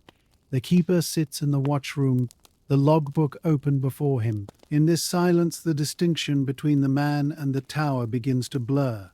He knows the building so intimately that he feels its tremors in his own bones. When the lens rotates, he feels the vertigo. When the draft shifts, he feels the chill. He has become the genius loci, the spirit of the place. The psychological state of the keeper is one of alert passivity. He is not anxious, but he is not asleep. He is in a state of suspended animation, waiting for a deviation from the norm. If the rhythm of the escapement were to change by a fraction of a second, he would hear it. If the smell of the lamp changed, he would smell it. This heightening of the senses is a side effect of the solitude. The brain, starved of social stimulus, tunes into the environment with animalistic precision. He listens to the wind sighing through the ventilator cowl. He watches the shadow of the window frame creep across the floor as the moon rises. He is living entirely in the present moment. There is no past in the tower and no future, only the endless rotating now. It is a form of asceticism, a stripping away of the unnecessary noise of modern life until only the essential remains: light, stone, sea, and duty. He is content in this small, round room, anchored to the rock, watching the slow turning of the night. Let us take a moment to savor the sensory hygge of the lighthouse interior on this calm night. The tower acts as a massive chimney, trapping the heat of the lamp and the coal stove, keeping the cold Atlantic air at bay. The walls, painted their glossy white, reflect the warm glow of the oil lamps, creating a soft golden ambiance. The smell is a comforting blend of paraffin, polished wood, old paper, and salt. The acoustic environment is dominated by the steady, rhythmic sounds of the machinery, the tick-tock of the clock, the whir of the lens, the hush of the sea. These are pink noises, repetitive and soothing, perfect for inducing a state of relaxation. The physical surfaces of the tower are smooth and worn by years of human touch. The polished brass of the railing, the smooth teak of the cupboards, the cold glass of the lens. Everything is curved. There are no sharp edges to catch the mind or the body. It is a capsule of safety. To be inside the lighthouse is to be held. The structure itself feels protective. A thick shell of granite standing between the soft human body and the hard elements. The keeper leans back in his chair, his eyes half closed, listening to the heartbeat of his home. The tower is breathing with him. The light is pulsing with his blood. He is safe, warm, and enclosed, floating in the dark void of the ocean night, protected by the strongest walls that human hands can build. As we prepare to leave this solitary sentinel, let the feeling of the lighthouse settle into your own bones. In your own life, you often carry the burden of the watchman. You worry about the future, you scan the horizon for storms, you try to keep the light burning for others. But now, in the sanctuary of your bed, you can lay down the burden. You are no longer the keeper. You are the one being kept. Your room is your tower. The walls are strong and thick, built to withstand the winds of the world. Your bed is the warm bunk in the curved recess. The darkness around you is not a threat. It is a blanket of peace. You do not need to trim the wick or wind the weights. The machinery of your life can be put on pause. You can extinguish the lamp of your attention. You can let the lens stop spinning. There is no need to watch the horizon. You are safe in the harbor. The light has done its work. You have guided yourself safely through the day, and now you have arrived at the quiet anchorage of the night. Feel the relief of stepping away from the gallery railing, of closing the heavy storm door and retreating into the warm, silent heart of the tower. You are allowed to rest. You are allowed to let the world turn without your supervision. Let your mind rise up now, floating free from the physical space of your room. Imagine yourself drifting out of the lantern room of the lighthouse, passing through the glass like a ghost. You float out into the cool, dark air of the night. Look back at the tower. It stands tall and white on the black rock, a pillar of strength. See the great beam of light sweeping around. 1, 2, 3, flash. It is a beautiful, rhythmic heartbeat of light in the darkness. See the vast expanse of the ocean, calm and dark, stretching out to the horizon. See the stars reflected in the water, a mirror of the heavens. The lighthouse is just a tiny spark now, a warm candle in a vast cathedral of silence. The world is immense and peaceful. The only sound is the gentle breathing of the sea. You are weightless, suspended in the cool, velvet air. There is no fear here, only a sense of infinite space and calm. You are a part of this vastness. You are as deep as the ocean, as steady as the rock, as timeless as the stars. The problems of the land are far away, dissolved in the distance. You are floating in the great silence, watched over by the faithful rotating beam of the light, drifting slowly on the currents of the night air. Now, gently guide your awareness back to your own body, resting in your bed. Feel the heaviness of your limbs sinking into the mattress. Your legs, which have climbed the stairs of the day, are now still and relaxed. Your hands, which have wound the gears and polished the brass, are open and empty. Your eyes, which have watched the horizon, are closed and heavy. You are the lighthouse keeper at the end of the shift. You have done your duty. The log is written. The door is barred. The storm has passed. It is time to hood the lens of your mind. Imagine draping the heavy linen cover over the bright light of your consciousness. The glare fades, the thoughts slow down, the spinning stops, the room becomes cool and dim. You are safe inside the thick walls of your own being. The vibration of the world fades away, leaving only the slow, steady rhythm of your own breathing. In and out, in and out. It is the sound of the calm sea. It is the sound of deep. You are anchored. You are secure. You are ready to sleep. The images of the lighthouse begin to dissolve now. The white tower, the brass gears, the sweeping light, they all soften and blur into a gentle mist. The sound of the bell fades into silence. The smell of the sea and the oil drifts away. You are floating in the warm, dark space between the stories. There is nothing left to do. There is nowhere left to go. You are simply drifting, carried by the tide of sleep. The water is warm and buoyant. It supports you completely. You are sinking deeper and deeper into relaxation. Layer by layer, the tension melts away. The internal lighthouse is dark and quiet. The ocean of dreams is waiting for you. It is a vast, calm, and friendly place. Let yourself go. Let the current take you. There is no need to steer. There is no need to watch. The stars are above you, the deep is below you, and the night is all around you, wrapping you in its protective embrace. And so, our chronicle of the lighthouse keeper draws to its close. The wheel has turned full circle. The lamp is trimmed, the weights are wound, and the tower stands firm against the night. We leave the keeper there, sitting quietly in the watchroom, a solitary guardian of the light, content in his stone sanctuary. But the peace he found is yours to keep.